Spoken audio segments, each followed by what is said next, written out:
Hi, everybody. We're just a few minutes after the hour. Thank you for hanging in there with us. I'm just taking a deep breath. Maybe we all need like a collective deep breath. It is a Wednesday, right? I see Elizabeth there, like, okay. So hello, everybody. You saw several emails come through your inbox today. So sincere apologies for the last minute change of the Zoom link, but everybody that's connected right now, we still have a handful of folks who are joining. So thank you for your flexibility. I still think a handful of people will trickle in just a few minutes late because of that last minute change, but we're still going to get started. We want to allow time for discussion because we have some awesome representation from Louisiana today. So more formally, welcome everyone to the March presentation. This is a session of the VLC, Improving Provider Awareness and Capacity to Increase Viral Hepatitis Testing and Treatment, which is made possible in partnership with CDC's Division of Viral Hepatitis. I am actually going to pull up this presentation here. So if you're not here for this session, then you're here for the wrong session, but you still will learn a lot, so stick around. But I'm Jasmine West. I use she, her pronouns. I'm the manager here at NASTAD. So I'm joined today by the moderator of this session. We have our awesome HepTAC consultant, who's Heather Bush, who is serving as the HIV team lead with the HIV and STD Department of the Utah Department of Health. We will be joined by Dr. Frederic McCall, Provider Network Coordinator, Office of Public Health, STD HIV Hepatitis Program at the Louisiana Department of Health. We have Elizabeth Britton, the Clinical Lead for HCV Elimination in the Department of Corrections, also with the Louisiana Department of Health. And lastly, Alison Gaye, the Senior Manager, Drug User Health at NASTAD, but formerly the Statewide Syringe Services Program Coordinator at the Office of Public Health, STD HIV Hepatitis Program with the Louisiana Department of Health. So we'll do our usual VLC routine where we have our presenters followed by discussion. If you do have questions, please feel free to put them in the chat box throughout the session and we'll do our best to respond to everybody. So with that, I believe I'm going to turn it over to Elizabeth to get us started. Unless Dr. McCall is connected and I have not seen his name yet.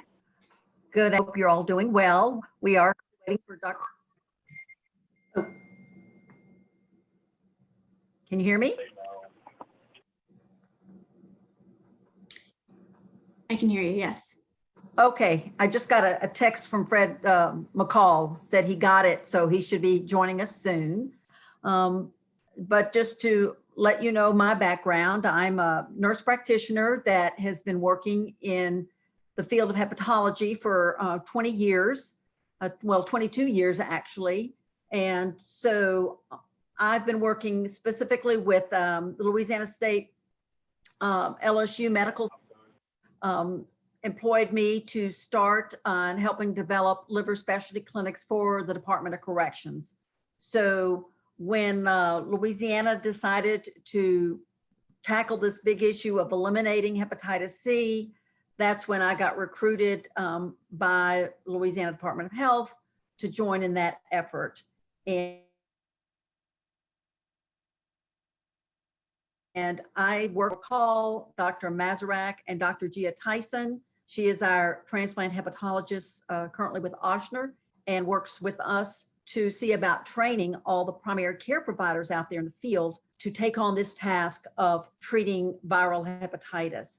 So Fred's got a lot of great slides that I'm hoping he's going to be able to access for you to really kind of show you how we've tried to attack this issue and really expand the providers out there, how we've worked with a lot of pre-existing structure with the HIV efforts that reach out into the community and use them to really navigate and plug into all the needs of, for me, particularly linking the individuals that are in the Department of Corrections, and then once they get released, getting them connected with a clinic and providers that can continue their care. So I'm just looking right now. I don't want to be over talking Dr. McCall, but I'm still not sure he's connected. So Allison, can we do your introduction, please? Of course. Good afternoon, y'all. It's great to be here. As was already mentioned by Jasmine, I currently work for NASTAD as a senior manager of drug user health on our COVID-19 and SSP grant project, which we just kicked off. But prior to that, I was with the Louisiana Department of Health STD HIV program, where I was the statewide harm reduction coordinator. And before that, I was coordinating the largest SSP in the state of Louisiana. So that was a very organic move and something that really helped in building some of the relationships specifically with communities of people who use drugs, the harm reduction community, so that we really got a lot of that feedback and the perspective of folks who are actually, on the ground or experiencing these systems themselves. And so that was something that really was exciting to get to pull through all of the work that we did. Elizabeth, Dr. Mizrak, and Dr. McCall.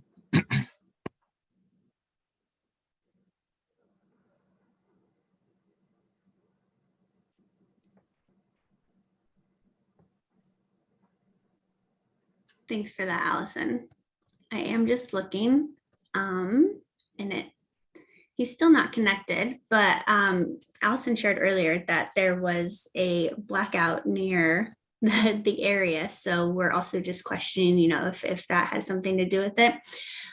Since he's not able to connect, I don't know if we should just turn this into an open discussion about partnerships, right? So both of you have named what is within Louisiana. I am not sure if you can maybe elaborate on the foundation of the partnership, or even, Heather, to your experience in Utah. I'm trying to think of, how we can get this conversation going.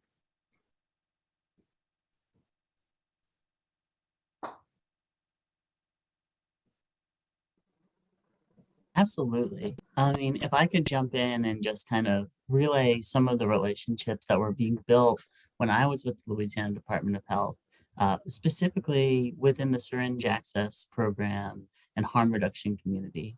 So in Louisiana, there historically were 4 syringe service programs in the state, 3 in New Orleans and 1 in Baton Rouge. For those of y'all who are familiar with Louisiana, maybe were down here last week celebrating with us,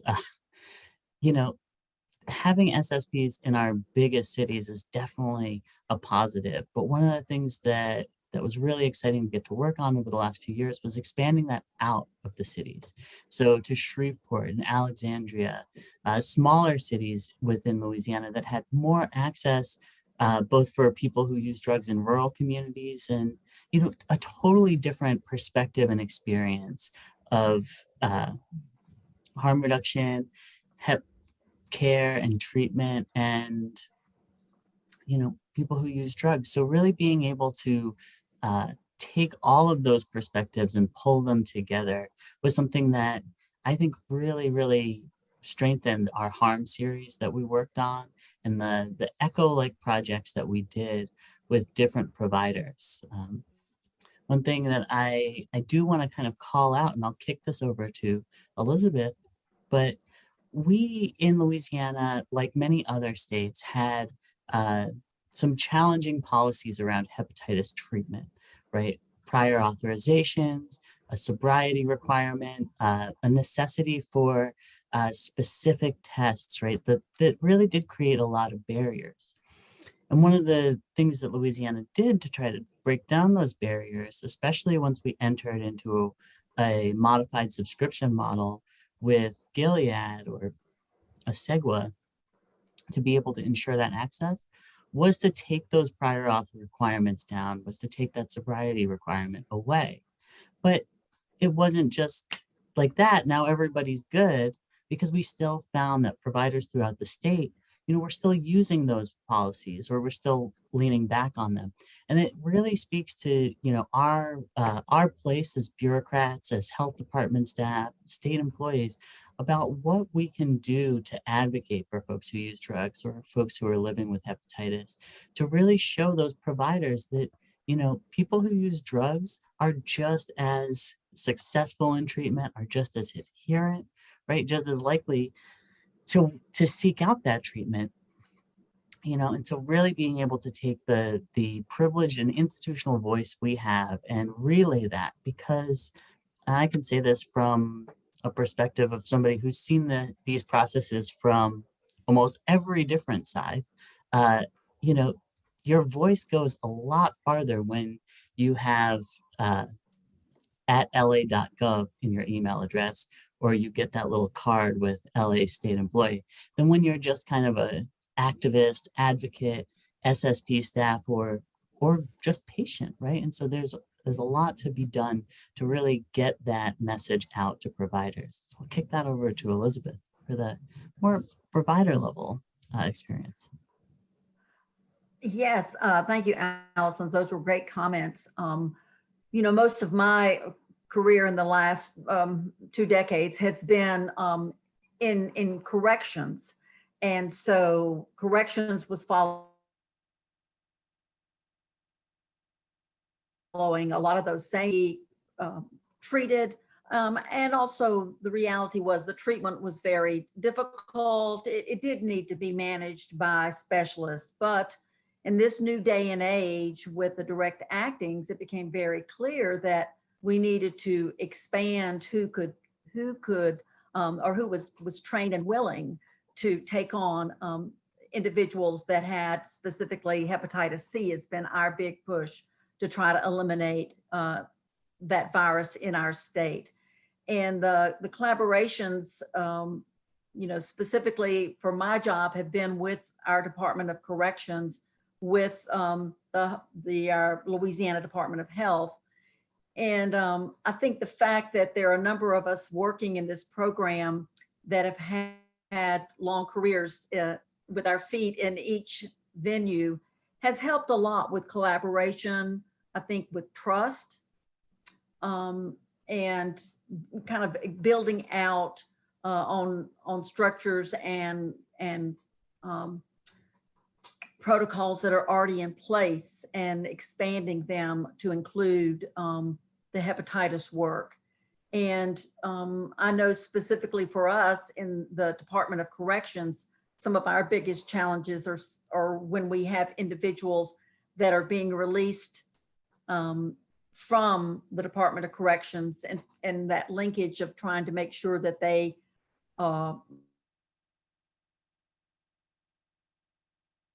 get follow-up care, willing to see them, and clinics they're comfortable going to.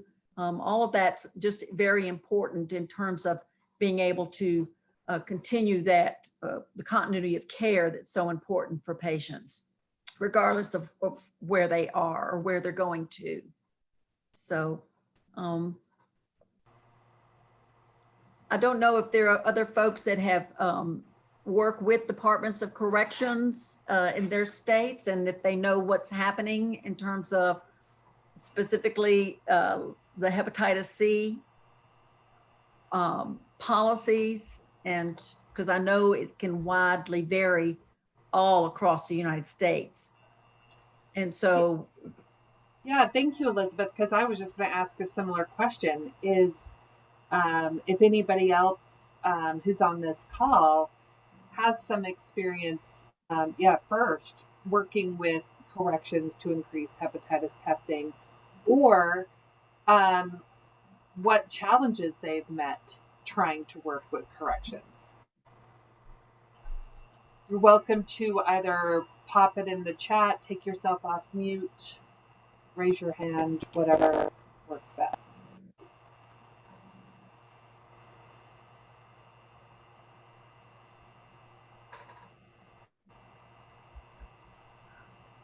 Hi, this is Biz from Iowa. Can you hear me? Mm-hmm. Awesome. So we have had a lot of success working with Department of Corrections and getting testing. So they test everyone who comes in for hepatitis C and HIV. And they are a covered entity of our 340B program through our STD grant. What we are working with them now on, and where we're struggling a little bit, is connected to treatment. So we have a champion. Their new medical director is so excited to eliminate hepatitis C. We are just having a hard time finding the money to do so. So I am interested in, where you're getting money to do this, if it's supported by your state.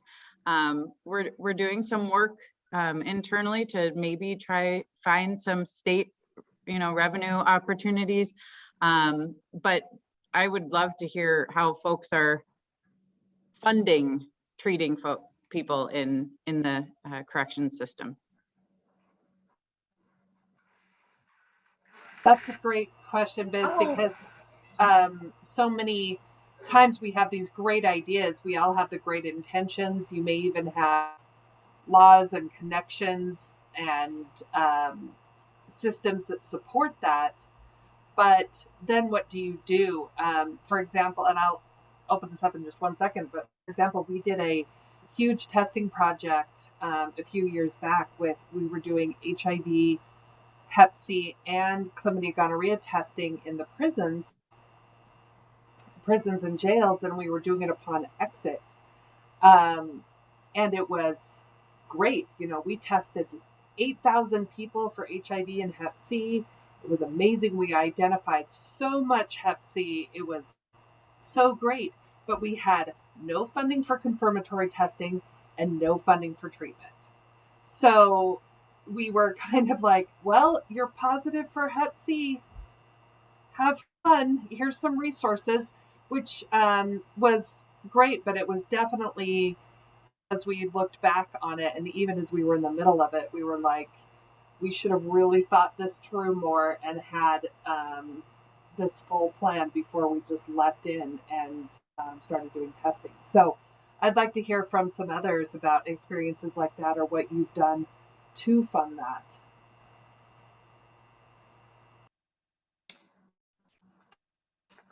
I'll just comment for Louisiana.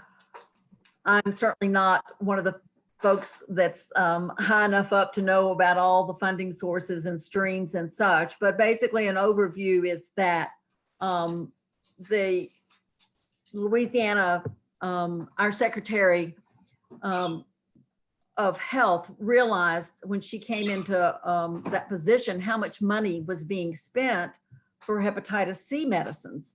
And basically, she really spearheaded the program of putting together what has been called the prescription model, and putting out bids to the different companies that made hepatitis C medication. And from those bids, the one that was the fit our needs the most for the state was Gilead. And so they formed the subsidiary Epclusa. Now that is the only drug that's covered in our program, that's covered by the funds that are set aside. So Louisiana Medicaid was spending, a large amount of money every year for Hep C medicine. And so they got a contract with Oswego for generic Epclusa, that for that same set amount of money, the providers could write as many scripts for Oswego, as many scripts for generic Epclusa as they needed. And likewise, the Department of Corrections was spending a lot of money for hepatitis C medications for the past, 15 plus years. It had been for interferon and ribavirin, which was the standard of care. But when the new direct acting medications first came out, if many of y'all may be aware, the first one was Harvoni, and it was extremely expensive. The price fortunately has come down as there have been more, as I say, there's more dancers at the ball. It's not just Cinderella anymore. Price has come down, but they still are antivirals and expensive. So what was worked out is there is a different contract with the Department of Corrections and partially supported by public health funds with Oswego, which allows me to be able to screen and then treat anyone that is identified as having Hep C while they are still housed in the Department of Corrections. And we set it up so that those individuals, when I write the prescription, it's for the full course of therapy, which for a generic Epclusa is 84 pills or 12 weeks. And we will get someone started, even if they are going to be released in a few days, weeks, we will get them that full course of medication so that they can take it home with them. And then we give them a card that lets them know what they were taking and when they need to have that follow-up lab. So it's been a collaboration between the Office of Public Health and the Department of Corrections to the funding to support the program for the DOC. I do point out that, you know, when you look at corrections, it can get very complicated. And many of our facilities, we don't have counties, we have parishes. Many of the small parish facilities, in order to meet their budget, they get paid to house Department of Correction individuals. That the difference is that they have a lot of folks in parish facilities that are pre-trial. They haven't been sentenced, and so you don't know when they're coming or going. So our program doesn't apply to all the pre-trial individuals. We wish it did, but that gets a lot more complicated. But fortunately for us in Louisiana, we can always, when I go into a parish jail, I can tell the population and start your own medicine now. If you're pre-trial, then if you get released, we have the Medicaid program. So you need to get out there and get yourself enrolled in either Medicaid or an insurance exchange, and all of them will treat Hep C without limits. So we try to identify for people where they can go, but it does get very complicated in terms of funding sources. And I think right now, one of our big challenges is to re-educate all the providers that there are no longer restrictions. There's no longer, sobriety required. There's no longer, we want to treat anybody and everyone that has this virus. So it's the word's getting out. We have trained to date over 700 primary care providers in the state of Louisiana that have written at least one prescription for the generic Epclusa.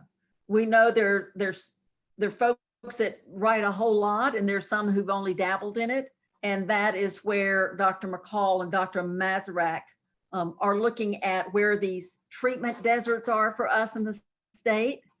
So we can try to help support providers in those areas to feel more confident in, moving ahead with testing and treating, because I can imagine how frustrating it was to identify people who have an issue and then not be able to provide what is available, should be available for them.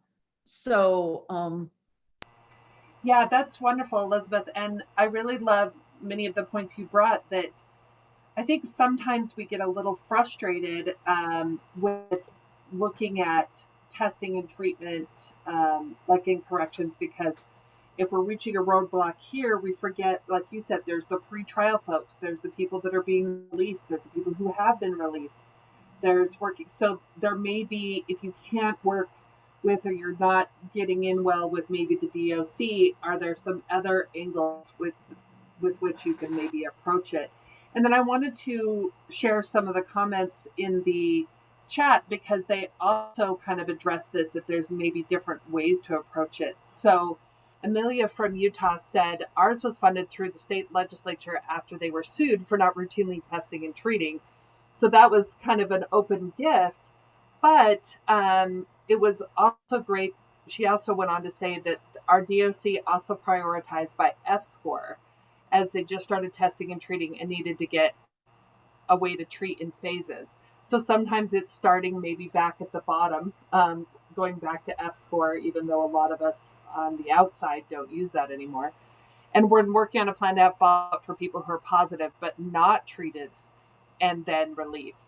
So again, thinking about those different levels of treatment. Emily commented from Washington State, and they have such a wonderful program there. I'm always jealous of all the things that Emily has going on up there in Washington. But she said that they have routine opt-out testing for both HIV and Hep C for every person coming into the state prison facilities. And those policies and those things are some of the things that we may not have any control over, but we may also be able to have some influence on that are really important. Dr. Laura Strick at DOC is an HIV treatment champion, and DOC tries to treat as many people as possible.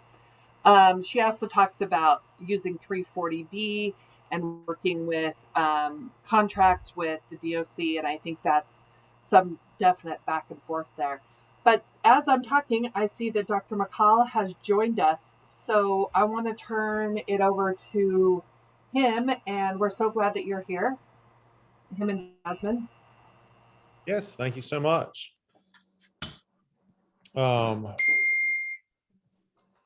Give me just a second and I can begin my screen share.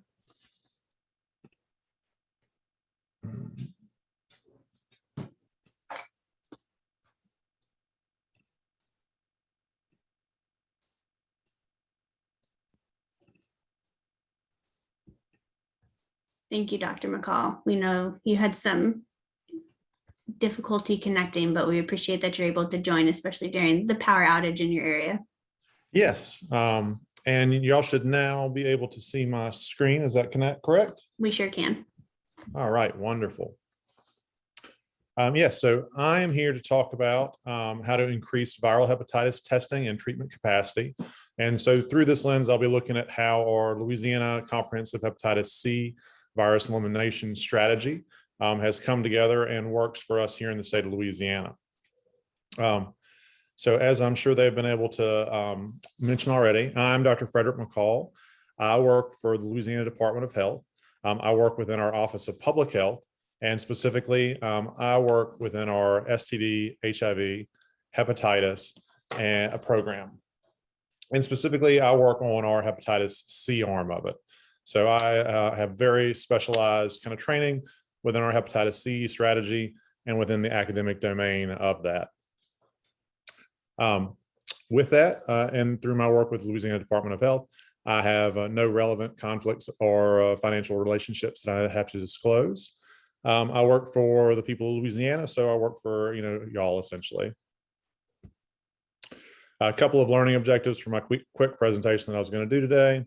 We're going to talk about why hepatitis C is such a public health or such a disease of public health concern. I'll talk about some of the key steps that we use in Louisiana and that are identified both by the World Health Organization and by the CDC as kind of the key steps to expanding care for hepatitis C. And I'll talk some about our role as academic detailers and how academic detailing is used to expand provider capacity for treating diseases of public health concern. So, why HCV and why now? Hepatitis C is considered to be one of the biggest epidemics in the United States and in Louisiana. We anticipate, or we estimate, that about 2.5 million Americans are currently living with hepatitis C, and about half of those don't even know that they're infected. So if you look at the updated recommendations from the United States Services Preventative Task Force and from the CDC, they both now recommend universal screening for all patients. And that's because of this huge population that is living with this disease burden and has no idea of it. Similarly, this epidemic is unfortunately still growing, and we have not seen it decreasing at this time yet. And this is mainly being driven by injection drug use. This is 2016 data. We estimated new cases were up to 41,200 new cases in 2016. That number was continuing to rise up until 2019, 2020, where we thought we might start getting a hand of it. However, we've seen some pretty significant reductions in services for people through the COVID-19 pandemic. And that's really hurt a lot of our efforts to get out and test, treat, provide harm reduction strategies and things like that that help kind of break this cycle of transmission. So unfortunately, we're still seeing new cases in the United States, and that seems to have gotten worse under the pandemic. So I'm sure in a couple of years when we get the 2020, 2021 information, unfortunately, you're going to see a real disruption in services and an increase in cases because of all the disruptions that COVID-19 has had, both in people's lives and especially within the healthcare community itself. So hepatitis C is considered a top killer, even though it is a disease that tends to linger for decades in most people. It has a very slow progression. And that's one of the reasons that screening is so important, especially in persons who may not be showing signs or symptoms of hepatitis C.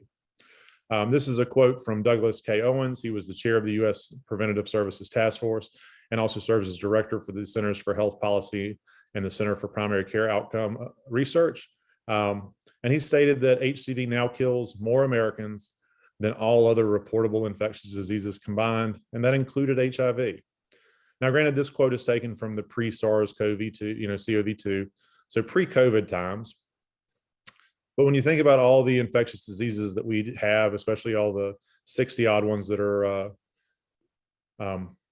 reported to the CDC and to health departments throughout the United States, to think that hepatitis C is and has been for the last about 6 or 8 years now the #1 killer in America kind of really paints a picture of why this is so important. We still look at underdiagnosis as being one of the largest gaps. So when we talk about the cascade of care, most patients enter in at diagnosis or with screening and testing. And that's where we have seen so many problems with unidentified cases. So this is why the CDC and the United States Preventative Services Task Force now recommends universal screening for all adults, no matter what the care setting is, no matter what their risk factors are. All adults should have an HCV screening. They have even expanded that recommendation that all women during each pregnancy should have a hepatitis C screening as well. So we're really trying to increase this gap in our cascade of care by increasing screening so that we can identify these new cases and so that we can get these cases into treatment earlier. The other big gap that we see is under treatment. And this is because of a host of things such as provider restrictions, staging restrictions requiring persons to be in advanced liver fibrosis before they can even receive treatment. There's restrictions on sobriety, which is especially damaging when you consider one of the largest transmissions is from injection drug use. And so withholding the cure from the persons most at risk of transmitting the disease is especially reckless. There's access restrictions throughout the United States and then cost restrictions as well. Not getting into the politics of a for-profit healthcare system, but cost restrictions do weigh heavily on people's decision to seek care, to get tested, and to be able to access the cure that is so widely available now. So with that kind of as the backdrop, Louisiana really came across as one of the beginning states to put together a comprehensive hepatitis C elimination strategy. And so as you can see up here, these are kind of the main pillars that we looked at when we decided how are we going to go about to identify, treat, and cure the population in Louisiana in the most cost-effective and timely manner possible. And so this is the main kind of system that we came up with. We decided that #1, we had to have better access to the medication. And so we went around, talked to a lot of the major pharmaceutical companies, and tried to see how we could come across and get better access, more affordable access for our population. And this brought about what we consider, what we call our modified subscription model. And this dealt with our Medicaid and corrections populations in the state of Louisiana. But what this did is this allowed us a fixed cost for an unlimited amount of medication for the service contract years. That meant that every patient that we identified could be treated and we didn't have to worry about any additional cost, and allowed us to increase the number of people that we could treat on a year-to-year basis without having to essentially change our budget within the state of Louisiana. Secondly, we really wanted to mobilize the population so that they could become advocates for their own health. And by doing that, we had to spread the message that of the importance of treatment, the fact that HCV, for the significant early portions of the disease process, can be pretty asymptomatic. So this is why screening when there's no symptoms is important. Much like we talk about for high blood pressure or diabetes, early stages of the disease, when it's easier to treat and before we have long-term sequelae from the diseases, the earlier you can detect it before these symptoms really become obvious, the better outcomes we have for our patients. So we had to educate the public on the need for screening, even though there's no symptoms. Secondly, people even who knew that they were living with the disease had been told no previously. And so getting the information out that the model of cure has dramatically changed. Direct-acting antivirals that have come onto the market now are able to be prescribed, and we see treatment or cure within 8 to 12 weeks of treatment now. There's almost no side effects. Very few patients discontinue due to the side effects that they do experience. And the cure rates have gone from about 50% to greater than 90%. So all that information has to be gotten out into the public so we can do away with some of these old mentalities and old teachings that we had. Persons that had come to care and not been able to gain access to it because they didn't meet staging requirements, they didn't meet prescribing requirements, or they couldn't get into a specialist. All those things had to change in Louisiana so that we could get the patients to the providers. Secondly, we had to expand our HCV screening network. We had to expedite linkage to the cure. And so we dedicated epidemiologists. We dedicated our testing and screening capacity building groups. And we brought about a whole new model of how we track, document, and report HCV cases. We hired our linkage to cure coordinators so that they can come in and help get patients to the right providers. And so we expanded our entire network around screening and bringing these patients who screen positive into care. And this goes right next to the next pillar, is where we strengthened our HCV surveillance. So we looked at the list of people who were previously diagnosed and helped link them to treatment. The next pillar below, expanding provider capacity to treat hepatitis C. And this is 100% what my job is with the state of Louisiana. So I'm an academic detailer. My title is Provider Network Coordinator. But my job is to go out and talk to all of our prescribers throughout Louisiana. So not just those who have specialty training in hepatitis or infectious disease or GI, the physician or prescriber populations you typically see dealing with hepatitis C. I went out to our family care providers, our addiction medicine, and our psych providers. We wanted our OBGYNs, everybody that could prescribe in the state of Louisiana, to know that they can now treat hepatitis C. We came up with a streamlined algorithm for testing, for screening, and for treatment. And because of that, we were able to do, within about an hour, bring our evidence-based screening algorithms and treatment protocols into these provider settings, and have these prescribers ready to treat new patients as they were able to screen and identify HCV cases, and then within 12 weeks provide them a cure, and 12 weeks later have a documented SVR. And we go through all those important steps so that we can identify our patients, treat our patients, and then confirm the cure and document the cure for these patients. The next to the last step, we implemented harm reduction and complementary treatment strategies. And these are key to help reduce new cases, to provide support services. And these also provide a great pathway for patients who are often, or for persons in the community who are often not typically seen in the healthcare setting. Harm reduction and complementary treatment strategies are oftentimes could be kind of the gateway to bring them back into the fold of medicine. Persons who use drugs are one of the biggest populations that we see HCV in, but they're also some of the ones that are most heavily stigmatized and ostracized outside of the medical communities.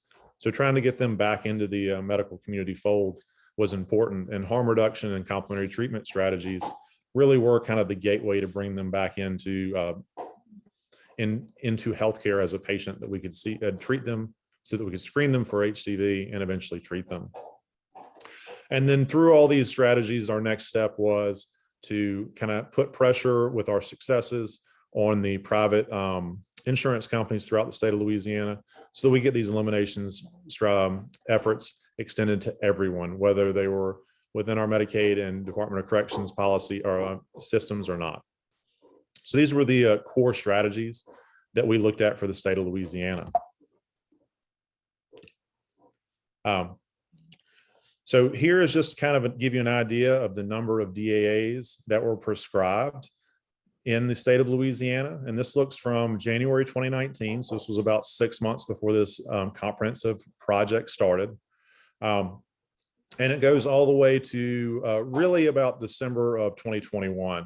You'll see some data there you'll see some data for December and January, but that data is incomplete just because of the time it takes for us to count and process and get everyone in the system. So at that asterisk at the very end of the right is not quite reliable data. We don't have all of it yet. But as you can see, we had already started and kind of primed the pump in the year previous to this June of 2019 spike that you see over here on the left. We'd primed the pump by going out and holding meetings throughout the state of Louisiana. We went out and found physicians, nurse practitioners, general health practices, everyone that we could find that was interested in HCV. And we went out and we started training them first. So for about 6 months to a year before this strategy launched, we held symposiums in each of our healthcare regions in the state of Louisiana. And we brought together all these prescribers, all these champions, all these persons in the community that would help us champion essentially for HCV care. And we got them ready to start prescribing. When our agreement with Asegua Pharmaceuticals went live in June of 2019, we had this huge capacity in healthcare providers that had not previously been able to treat HCV that were now able to prescribe. And so you see an immediate quick jump as they start prescribing for that backlog of patients they knew that they had HCV.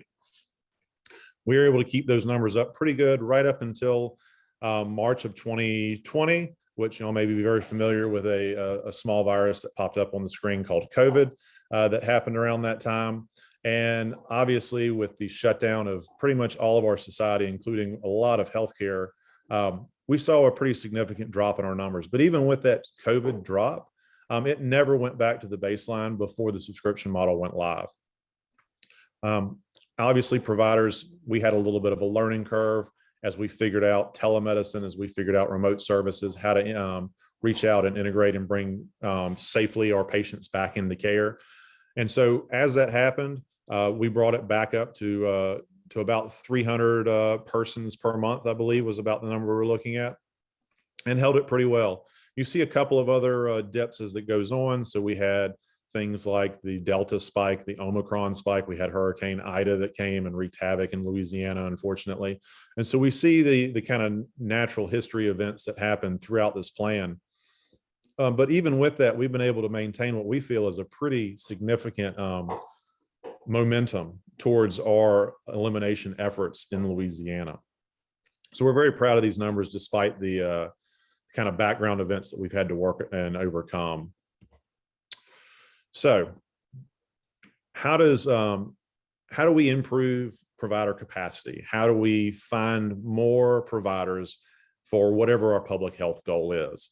And there are three main strategies that are really identified, and I'm going to talk about them quickly, but one of them is going to be provider restrictions in the United States. And for hepatitis C care, that's something we oftentimes see. Provider restrictions are still based on our pre-DAA or direct-acting antivirals for HCV kind of model of care, back when it required pegylated interferon, ribavirin, things like that. And so you really had to be in specialist care to have HCV taken care of. But luckily, that's no longer the case. The new DAAs can be prescribed by everybody. And so we had to bring medicine into, the 21st century, so to say, up to date with our current medicine.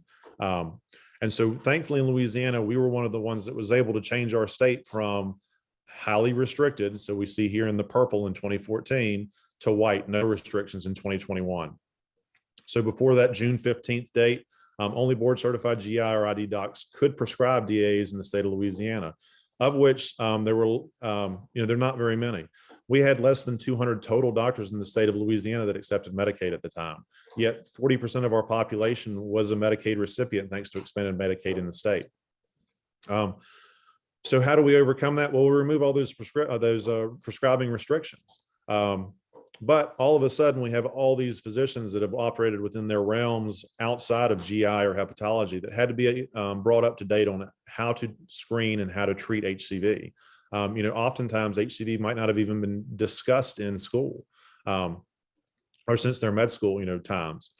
So we have our HCV treatment algorithm, we have our in-person detailing, and I'm going to talk about that a little bit more in the future.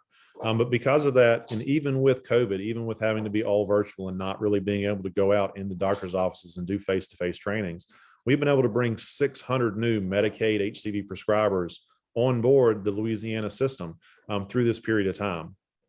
And these are not, we didn't train 600 providers. We brought 600 providers that have started prescribing HCV medicines to persons. So that 600 number is solely off of Medicaid prescription data. We know that these are providers that we trained and then they went on to begin prescribing. So we've had great retention between trainings and prescribing. One of the other things that is a big barrier to care for HCV in a lot of the United States is fibrosis restrictions. Because we had limited capacity to treat, we reserved treatment for those that were most in need. 2014, we required an F3 or F4 for treatment in Louisiana. We have now removed all restrictions. So if you can see by the map, there are still a few states that have fibrosis staging restrictions in the US, but thankfully Louisiana is not one of them. So now even patients with low fibrosis scoring are now eligible for treatment as soon as HCV has been confirmed through HCV RNA testing. So as soon as we know that they have a positive viral load, we can begin treatment of all patients without having to deal with prior authorizations, without having to go through the hoops to prescribe. Physicians or prescribers in Louisiana can prescribe DAAs and they can treat HCV as soon as we have confirmed the HCV diagnosis and gone through the proper pre-screenings for those patients. So this is a great opportunity for providers to screen and treat immediately and not have to wait until the long-term effects of HCV are felt in the patients. Similarly, another thing that was kind of used to help limit those who needed care was through very restrictive sobriety restrictions. 2014, Louisiana was one of the most restricted. We typically required at least a year of abstinence from drugs or alcohol before you could be treated for hepatitis C. This allowed us to reduce the amount of money we had to spend on DAAs, and it was good for the budget. But now that we have unlimited access to the medicine, now that we have kind of moved more to this health equity model, the fair treatment for all those in need, we have dropped all sobriety restrictions. So even those most vulnerable in our population, even those most at risk of transmission, are now allowed to access DAAs and get their HCV cured. And so this is a wonderful next step in treatment, is removing these barriers as well. This also helps reduce stigma to the patients, because and help bring those most stigmatized and most kind of removed from medicine back into the fold, kind of one of those topics I mentioned earlier. So Louisiana is now one of only about 24 states, and this includes DC and Puerto Rico, so it's 24 out of 52, that offers HCV care regardless of drug and alcohol use status of the patient. So we're less than halfway to go for the removing restrictions throughout the United States, but we're very happy that we get to lead the charge here in Louisiana. As I mentioned, we were one of we were one of the most restrictive, and now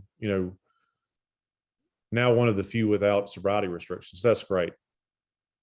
And like I said, treating persons with HCV and those who use drugs is most important because they are most at risk of transmission. The primary transmission of hepatitis C in the United States currently is injection drug use. So identifying persons who inject drugs who have HCV and being able to treat it is really important in disrupting that transmission chain that we see throughout the United States. So I'm going to talk a little bit more now about how we extended our provider capacity in Louisiana. And we did that through a process called academic detailing. So we have a dedicated physician-led academic detailing team. We have 2 lead physicians and 1 specialist who is consults for us part-time. We offer a physician warm line. So providers throughout the state of Louisiana can call this physician warm line. They can text or email this line and get any questions regarding HCV care answered in a very timely manner. We have an extensive collection of continuing medical education offerings that we provide for our prescribers throughout the state. We utilize the Project Echo platform, which is didactic meetings that have kind of interactive sessions over Echo where providers can network, they can learn, and they can share their experiences and bring interesting cases or interesting topics to share with our treatment community. We have specialty trainings that are beyond that 1 hour kind of initial training I talked about called Champions Trainings, which is a half-day training that goes more in depth into HCV screening and care and the epidemiology behind it.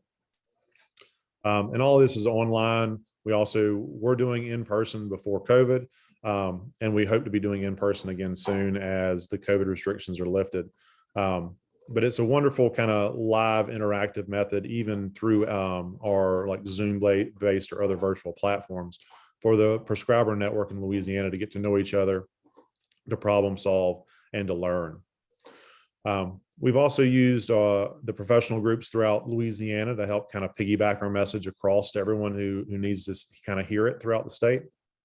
We've been able to make some wonderful partnerships through like our primary care association, OBGYN associations, the nurse practitioners of Louisiana groups, and then our major hospital systems throughout the state also help spread the message and bring interested providers to us. And that helps in conjunction with our outreach on our own as well. Academic detailing, so this is a little bit of background about what academic detailing is. And essentially academic detailing was stolen from the pharmaceutical companies. You know, pharmaceuticals would go out and say, hey, we really need you prescribing X drug because we're going to make a lot of money off of it. We're going to help you make a lot of money off of it. And these are some cool things about it. You know, they provide some information, make it real simple for the providers to prescribe. We're not allowed to do all the financial incentives, but we've taken all the rest of that and we've adapted it into kind of the public health side of things. So academic detailing looks at university or non-commercial based educational outreach opportunities. We use face-to-face, or in this case, virtual face-to-face education of prescribers. And it's used through trained healthcare professionals, typically either pharmacists, physicians, or nurses.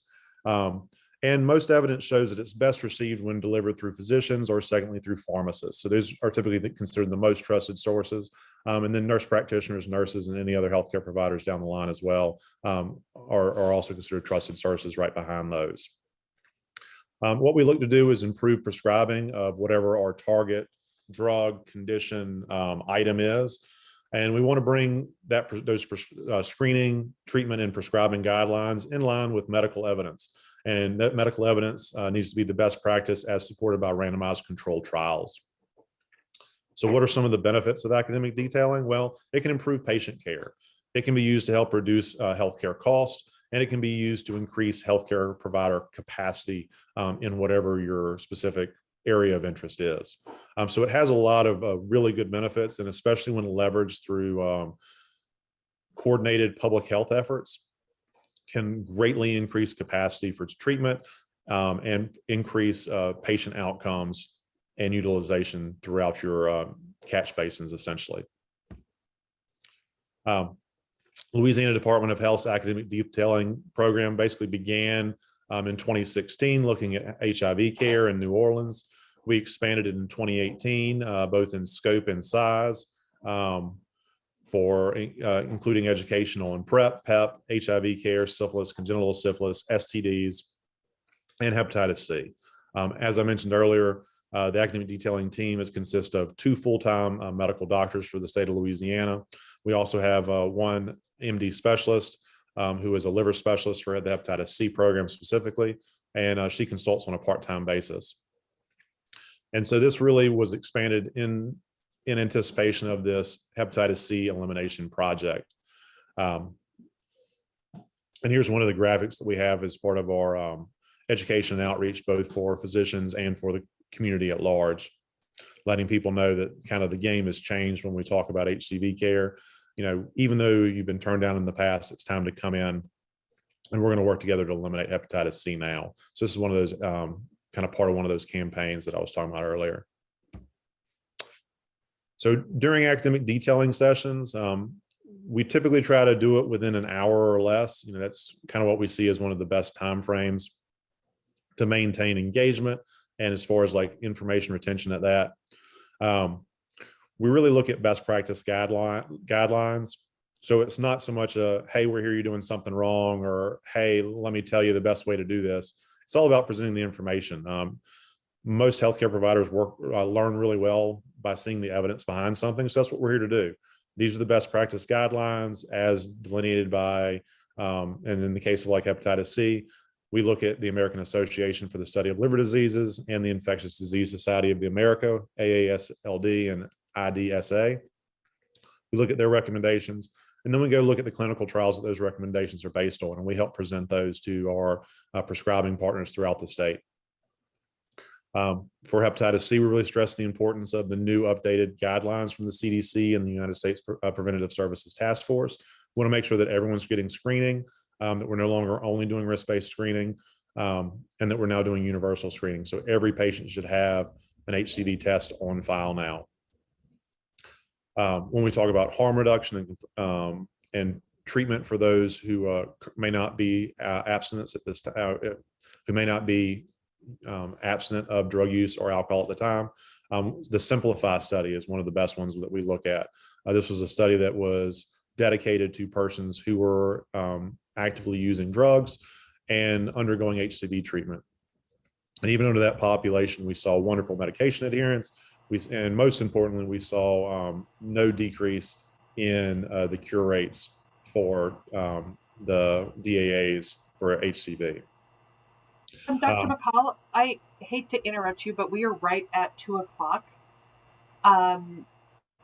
Do you have any last thoughts you'd like to leave us with? And then I just want to note that Alison popped a bunch of links and information, and so did Jasmine, about if you have follow-up questions, please just email hepatitis@nastad.org. If you can stay on for a few more minutes, we'll let Dr. McCall finish up. Otherwise, thank you all for joining us, and thank you to our speakers and panelists, and we will look forward to seeing you at the next VLC. All right, Dr. McCall. Yeah, I'll wrap it up very quick. I'm sorry for going over time, but I was going to say follow-up is one of the key things that we see. So providing leave behind materials, that constant contact through our provider network and our Project Echoes and other CME events, and then making sure that we provide contact and information so they can contact us for any follow-up they may have. And this is what I talked about today, and this is how you reach me if you have any questions. So you caught me right as I was wrapping up. I'm sorry. I'm sorry to interrupt you right before you finished, but thank you so much. And thanks to everybody again for attending. Do you have a few moments, Dr. McCall, if people are staying on the line and do have some questions? Absolutely. I'm here to answer all questions that anyone may have. Great. We do have a couple of questions in the chat. I'm not sure if those people are still stuck around, but we will follow up with them regardless. But does anybody who is on the line still have any questions or comments or thoughts?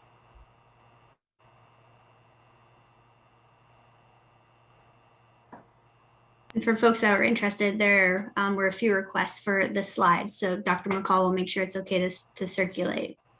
Absolutely. I'm happy to provide the slides and circulate them around. Great. Thank you. I will, let's address Nicola's question because I think it's a really good one. She said, what was the key to removing the provider restrictions in Los Angeles? in Louisiana? Yeah, so that like I said is a key part of this, and a lot of it is just looking at the evidence for prescribing DAAs and kind of the complexity and requirements for it and the safety profiles of it, and bringing that information to the essentially state health offices and the legislation so that we can get those changes made in the systems. And the good news is that AASLD and they recommended this as well. So we're following national guidelines. And so bringing this evidence to the powers that be is really what helped do that, to answer that shortly. No, and I appreciate that. And this session will be, or is being recorded, so it will also be available in whole for people as well. Another question came from Kimberly in Idaho, and she said they've started a hepatitis project ECHO and are struggling to get providers to attend. Any ideas on how to build up your participation? Yeah, so as I mentioned, kind of the networking through the professional organizations in the state was something that was helpful for us. We utilize a bunch of different resources for outreach. So we do everything from gathering those lists from those in-person meetings that we held kind of pre-launch of this system. So those symposiums we did before the elimination strategy launched, we have those lists. We greatly encourage those people to forward all the information and links on to anyone that may be interested. We partner with our provider networks, you know, the nurse practitioner groups, the primary care provider groups, and OBGYN groups, addiction medicine psych groups, all those things throughout the state, our major hospital system partners, and then our pre-existing partnerships within government. So all of those government health organizations, non-government health organizations throughout the state. So we leverage every kind of resource and every avenue we can to blast the word out and get it in front of as many faces as possible. So I think the best thing I can tell you is be innovative and be persistent are the two kind of keys that I would say for that. If I could add to something that I saw y'all do when I was at LDH was kind of work across the hall with the Office of Behavioral Health or single state agency to connect with their buprenorphine and MAT echo to like get a whole other group of people, because there's obviously a lot of overlap there in population served. I would also add that the hepatitis C champions training is free continuing education hours. So that can be a draw. And I think once people learn about hepatitis C and they see how easy it's become, they kind of get hooked. And so we also had one of our primary care physicians who has found it to be so rewarding to treat hepatitis C and cure all these viral patients with viral illness. She also will talk on the champions training with us just to encourage primary care people to get involved, you know, physicians, nurse practitioners, PAs, but it's also the free CEUs that may help. Yeah, offering something free always helps. That is for sure. Pandemic has really hindered our ability to offer lunch as a motivator. I saw that there's a question in the chat on data about how many patients newly trained providers are treating. Before I kick that over to you, Dr. McCall, I did want to mention that SHIP, the STD HIV program, does have a running list that's brought to them from Medicaid about everybody who is prescribing HCV DAAs per month. So you get to see the new providers who are coming on and being able to follow up. And then another thing that allowed was cross-referencing that with a similar list of buprenorphine providers so that you start to see who's providing both or who's providing one and not the other.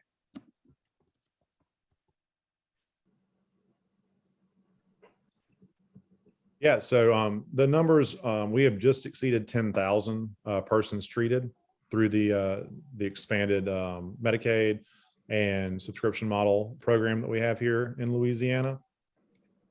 And I'm going to, yeah, I've got the dashboard link here I just found, so I'm going to put that in the chat right now.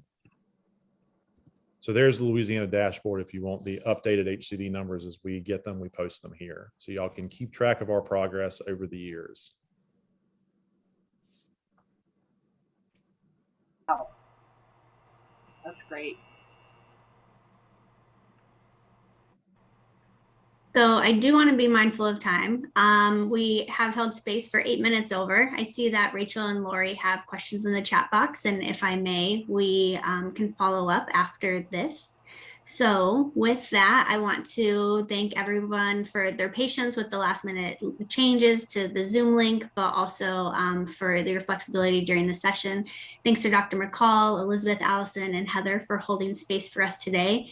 And again, just any lingering questions, NASTAD is here to help support, but these specifically for Dr. McCall, we will follow up hereafter, okay? So Thank you much. Thanks, everybody. We hope that you have a great rest of your day. Thank you. Thanks.